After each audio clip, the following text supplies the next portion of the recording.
Я робокоп, резкая смена пола, и я вдруг становлюсь женщиной, красивой, легкой, джазовой походкой. На-на-на. Скажите, где тут гадалка? А там по лестнице и направо, и там очередь. Спасибо.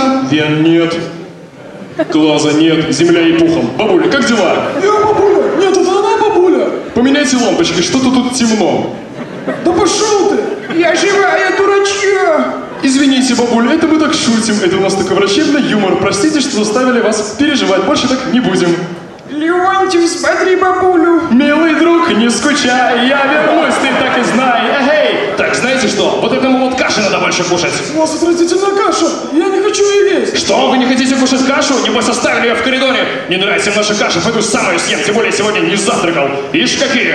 Ты посмотри, доктор, у меня вопрос. Моя жена съела кашу, которая стояла в коридоре, и у нее отравление. Что вы нам на это скажете? скажу вам спасибо, потому что сам собирался ее съесть. Вопросов больше не имею. Пропустите, гадалка. Мне срочно нужна гадалка, мне нужен совет. Гадалка, скажи, где мой суженый? Он где-то здесь. Где-то здесь мой суженый.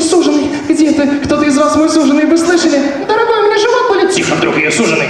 А вдруг я ее суженый? Ванга ничего такая. Я вижу свет. Где же мой следующий концерт? Следующий концерт Леонтьева будет на столбе. Все сойдут с ума. А может, надо было его все-таки сжечь? Привет, Рига, как настроение? Это Леонтьев? Да, это он, точно, да. Ну почему? Был светофор зеленый, ну же подпевайте, вы же знаете, а потому. Ну почему он был зеленый, скажите, ну же, а? Конечно, Леонтьев дает концерт на столбе. Людям нужны сенсации, людям нужен экшен, понимаешь? Это шоу-бизнес, девка.